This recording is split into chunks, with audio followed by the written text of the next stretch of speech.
Hello dear students. आज history के chapter 6 के तीसरे भाग काम, आराम और जीवन में हम लोग देखेंगे कि किस तरह औपनिवेशिक शहरों का विकास हुआ। औपनिवेशिक शहर में मुख्यतः हम बम्बई की चर्चा करेंगे क्योंकि ये औपनिवेश के समय बहुत ज़्यादा विकसित हुआ। तो हम देखते हैं कि 19वीं सदी तक औपनिवेशिक शहर ज़्यादा विकसित नहीं हुए थे। जितने भी उपनिवेश के शहर थे वो लंदन या फिर न्यूयॉर्क वगैरह की तरह ज़्यादा विकसित नहीं हुए थे। और इसमें भी जो 20वीं सदी तक शहरीकरण की रफ्तार बहुत ही धीमी रही और सिर्फ 11% ही जो जनसंख्या थी वो मतलब शहरों में रहती थी। उसमें भी खास करके भारत के 3 प्रेसिडेंसी, कौन कौन से? कलकत्ता, मद्रास और बॉम्बे, ये 3 प्रेसिडेंसी थी ब्रिटिश भारत के समय। तो इसमें भी ज़्यादा जनसंख्या रहती थी और इसमें 11% ही जनसंख्या रहती थी। लेकिन बाद में फिर और शहरों में भी इसका विकास हुआ और उस समय के शहर बहुउपयोगी होते थे। बहुउपयोगी किसमें मतलब बहुत सारी गतिविधियां इसमें चलती थी। इसमें देखते हैं कि क्या क्या थे। बंदरगाह थे। तीनों जो शहर है कलकत्ता, मद्रास और बॉम्बे, ये तीनों समुद्र के किनारे हैं तो बंदरगाह थे। वेयर हाउसेस जहाँ पे सामान इकट्ठा किया जाता है एक्सपोर्ट इंपोर्ट के लिए। साथ ही साथ दफ्तर, सेना की छावनियाँ और शैक्षणिक संस्थान, संग्रहालय, पुस्तकालय आदि सारे कुछ होते थे। उसके बाद हम लोग देखते हैं कि 1872 से 1941 तक मुंबई की आबादी बहुत ज़्यादा बढ़ी। मुंबई की आबादी क्योंकि इस समय औद्योगिकरण की बहुत ज़्यादा शुरुआत हो गई थी, तो इसमें 6 लाख से लेकर के आबादी कितनी हो गई 1941 तक 15 लाख की आबादी हो गई। उसके बाद हम देखते हैं कि इसमें भी जैसे कि कलकत्ता में दुर्गा चरण दास जी का जो था उसमें भी उन्होंने लिखा था कि किस तरह ब्रह्मा जी आकर के देखते हैं और शहर में बहुत ज़्यादा डिफरेंस अनुभव करते हैं गरीब और अमीर के बीच में। तो और भी जो थे उन्होंने लिखा शहर के अंतर विरोधों के अनुभव पर 1862 में काली सिंह प्रसन्न और 1899 में जीवी अगरकर ने लिखा था। इन्होंने काली जी ने कलकत्ता के बारे में लिखा था और अगरकर जी ने मुंबई के बारे में लिखा था। दोनों ही शहरों में किस तरह से सड़कों का, रेलगाड़ियों का, शैक्षणिक संस्थानों का, युवाओं का किस तरह से विकास हो रहा था तो वो भी लिखा और साथ साथ गरीबों को रहने की जगह के बारे में भी जिक्र किया। उसके बाद हम देखते हैं बॉम्बे की चर्चा करते हैं क्योंकि बॉम्बे औपनिवेशिक शहर में सबसे ज़्यादा डेवलप हुआ उस समय। ये भारत का सबसे महत्वपूर्ण शहर हो गया था। इसके पहले 17वीं शताब्दी तक ये 60 टापुओं का शहर था। मतलब टापू क्या होते हैं? जो चारों तरफ जल से घिरा हो। तो ऐसा शहर था जिसमें चारों तरफ जल से घिरा हुआ 60 टापू थे। 60 टापुओं को वो अलग अलग ही थे। लेकिन जब ये शहर बनने लग गया 1661 ईस्वी में ब्रिटेन के जो राजा थे चार्ल्स द्वितीय, उनकी शादी किससे हुई? पुर्तगाल की राजकुमारी कैथरीन से हुई। तो ये शादी में दहेज के रूप में क्या किया गया? ब्रिटेन के राजकुमार को ये मुंबई शहर दिया गया। और जब ब्रिटिश लोगों को ये शहर दिया गया तो उसके बाद ईस्ट इंडिया कंपनी का मुख्यालय यहाँ पे शिफ्ट हो गया। सूरत से पहले सूरत में सबसे पहले मुख्यालय बना था तो ये फिर बॉम्बे में शिफ्ट हो गया। और उसके बाद यहाँ पे कपड़े के अलावा क्या क्या कि यहाँ से निर्यात किया जाता था। गुजरात से आने वाला कपड़ा के अलावा कपास है, अफीम है और साथ ही साथ प्रशासनिक मुख्यालय भी ये बन चुका था बॉम्बे। तो इस तरह से चारों तरफ से इसका काफ़ी विकास होने लग गया। उसके बाद सिर्फ विकास होने से फिर यहाँ रोजगार के अवसर बढ़े। तो हम देखते हैं कि शहर में रोजगार किस तरह से बढ़े। 1819 में बॉम्बे प्रेसिडेंसी की राजधानी घोषित हो गई। 1819 ईस्वी में ये दहेज में आने के बहुत सालों के बाद ये बॉम्बे प्रेसिडेंसी की राजधानी बॉम्बे घोषित हो गई। और साथ ही साथ 1854 ईस्वी में पहली सूती कपड़ा मिल स्थापित हुई बॉम्बे में। और हम देखते हैं कि 1921 तक 85 मतलब मिल इस तरह की स्थापित हो गई। और कितने मजदूर काम करते थे? लगभग 1.5 लाख मजदूर इन मिलों में काम करते थे। उसके बाद हम देखते हैं कि 1919 से 1926 तक मिल मजदूर में औरतों का भी प्रतिशत बढ़ा। औरतें अब 23% तक हो गई थी। लेकिन बाद में ये फिर घटने लगा कि मशीनों का आ जाने के कारण से या फिर और भी अन्य कारण से फिर औरतों उनका यहाँ पे मजदूरी में या फिर औद्योगिक क्षेत्रों में जैसे लंदन में घटा तो यहाँ भी घटा और 10% औरतें फिर काम करने लग गई।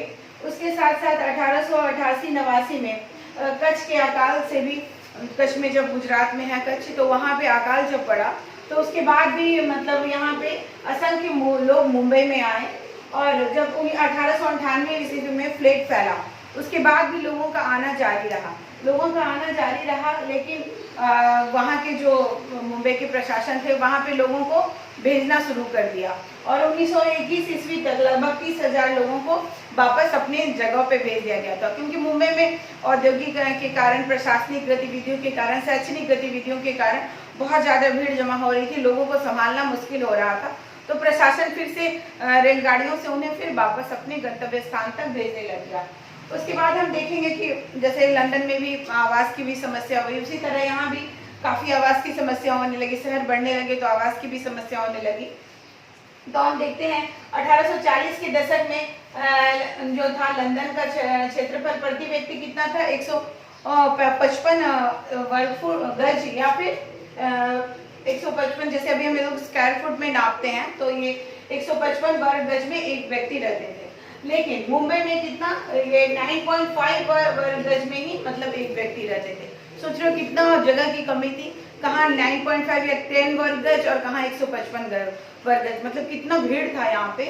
उसके बाद फिर 1872 में लंदन में जो प्रति व्यक्ति हैं वो कितने लोग रहते थे, 8 व्यक्ति, जो जनसंख्या घनत्व था 8 था, और मुंबई में 20, उसी जगह पे जो एक मकान, जनसंख्या घनत्व नहीं, एक मकान में 8 लोग जहाँ रहे या 6 लोग रहे, वहीं पे मुंबई में एक मकान में 20-20 लोग रहते थे, तो काफी भीड़ थी। 1800 ईस्वी में शहर का जो केंद्र था वो फोर्ट एरिया था, उसमें 2 तरह के लोगों में ये बटा हुआ था। पहला था नेटिव एरिया और दूसरा था गोरे लोग का एरिया, तो दोनों अलग अलग रहते थे, कुछ फिजिकली डिवीजन था। उसके साथ ही साथ 1850 तक आवास और जलापूर्ति की भी समस्या बहुत ज़्यादा होने लगी। जब औद्योगिक शहर बसने लगे तो मजदूर आने लगे, तो आवास और जलापूर्ति, पानी की भी बहुत दिक्कत होने लग गई।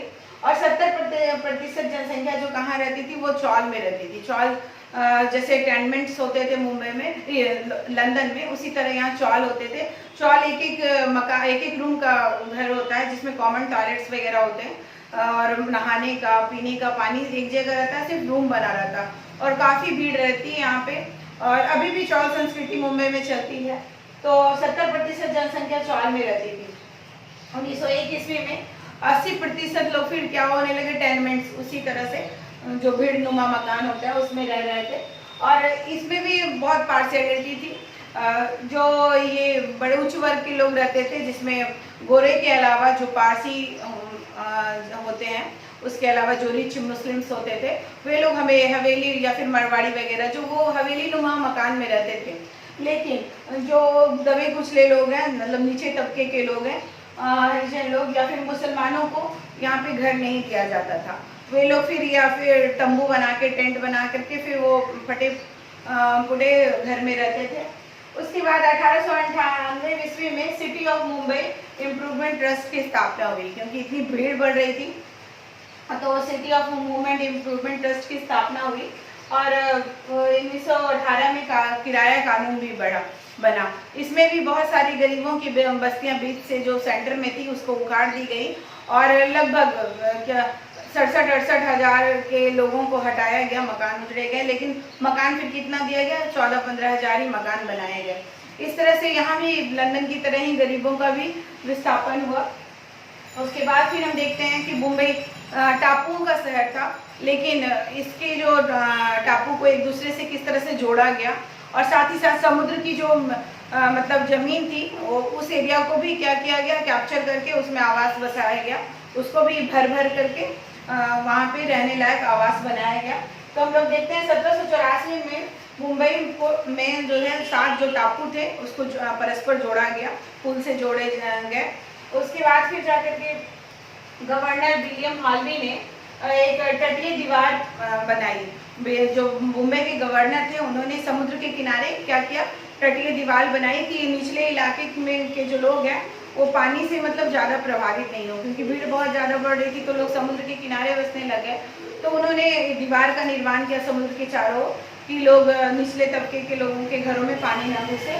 साथ ही साथ 1864 में मालाबार हिल से कोलाबा तक क्या हुआ, बैकवे बनाया गया। बैकवे ये बनाया गया इसमें बैक बे रिक्लेमेशन कंपनी जो थी उसने क्या किया, बहुत सारा डेवलप किया आवास को।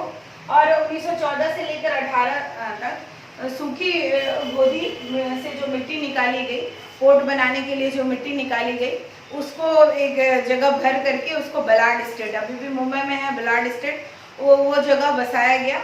और फिर अब हम देखते हैं कि सपनों का शहर मुंबई, इसमें सिनेमा और संस्कृति, जहाँ मुंबई की बात हो इंडिया में और सिनेमा की बात नहीं हो तो फिर ये कुछ जचता नहीं है। तो किस तरह से सिनेमा और संस्कृति इसने बहुत ज़्यादा चेंज किया। तो इसको मुंबई को और भी नाम से क्या जाना जाता है, मायापुरी, मतलब माया की नगरी। यहाँ पे फैंटेसी वर्ल्ड दिखाया जाता है, लार्जर दैन लाइफ, दुनिया से हटके चीज़ों को दिखाया जाता है। या फिर पहले सपनों का शहर, अभी भी लाखों लोग हर साल मुंबई, करोड़ों लोग मुंबई आते हैं। और इसमें देखिए 1896 ईस्वी में सबसे पहले कुश्ती की शूटिंग की गई, समुद्र के किनारे कुश्ती का आयोजन किया गया, उसका शूटिंग किया गया सबसे पहले। ये फिल्म बनाने की एक शुरुआत थी। उसके बाद 1913 ईस्वी में दादा साहब फाल्के ने ये क्या बनाया, राजा हरिश्चंद्र नाम की फिल्म बनाई। ये पहली फिल्म थी, तो इसलिए इनको दादा साहब फाल्के कहा जाता है, ये सिनेमा के पितामह कहे जा सकते हैं। उसके बाद 1947 तक लगभग 50 फिल्में बनती थी और 1987 तक लगभग 5 लाख लोगों को रोजगार ये मुंबई फिल्म इंडस्ट्री दे रही थी। अब हम देखते हैं कि जब शहर बनते हैं तो पर्यावरण का ह्रास होता है चाहे वो लंदन हो चाहे मुंबई हो। यहाँ पे धुएं से लोग परेशान थे और यहाँ के शहर के लोग ये मानने के लिए तैयार थे कि यहाँ का मतलब जो आकाश का रंग है वो किस तरह का होता है, वो ब्राउन ही होता है, धुंधला कलर का ही होता है। और पेड़ पौधे काले ही रंग के होते हैं, हरे रंग के होते नहीं, क्योंकि इतना ज़्यादा पॉल्यूशन था। तो वो मुंबई में खास करके जो लंदन के मैनचेस्टर लीड्स वगैरह जो शहर थे, यहाँ भी बहुत ज़्यादा पॉल्यूशन की समस्या थी या प्रदूषण की समस्या, हर तरह की ध्वनि से भी दुकानदार वगैरह बहुत परेशान रहते थे, धुएं से और उसके साथ मिट्टी से, हर तरह से प्रदूषण, अभी भी प्रदूषण की समस्या हम देखते हैं। लेकिन जो फैक्ट्री मालिक होते थे वे मशीनों पर खर्च नहीं करना चाहते थे कि प्रदूषण कम हो।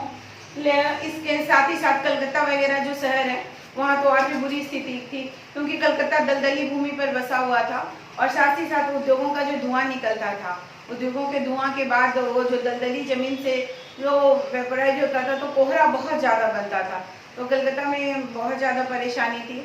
और साथ ही साथ रानीगंज में जब कोयले का जब निष्कासन शुरू हुआ, रेलवे लाइनें वगैरह बिछने लगी, तो उसके बाद प्रदूषण से लोगों का रहना बहुत मुश्किल हो गया। तो 1840 तक लंदन में धुआं नियंत्रण कानून बन गया था, लेकिन हमारे यहाँ लेकिन वहाँ पे भी 1947 से 1953 तक ये कानून नाकाम हो चुका था। कानून बनने से भी लोग मशीनों पे, जैसे कि उद्योगपति अब खर्च नहीं करना चाहते थे क्योंकि उनके लॉस हो सकता था। और कलकत्ता में भी क्या, यहाँ पे भी कानून बना 1863 ईस्वी में। सबसे पहले कलकत्ता जो है देश में पहला कानून बना, धुआं नियंत्रण कानून बना। और साथ ही साथ 1920 ईस्वी में बंगाल न्यूसेंस या स्मोक नियंत्रण कानून भी बना। इस तरह से 1920 ईस्वी तक बंगाल में नियंत्रण पा लिया गया प्रदूषण से। और हम देखते हैं कि किस तरह से दुनिया के शहर विकसित हुए हैं। इसमें लंदन, न्यूयॉर्क वगैरह पश्चिमी देश के शहर भी आप देख रहे हैं और साथ ही साथ औपनिवेशिक भारत, कलकत्ता, मुंबई के शहर भी देख रहे हैं। तो इस तरह से शहरों का इतिहास डेवलप हुआ, किस तरह से शहर विकसित हुए।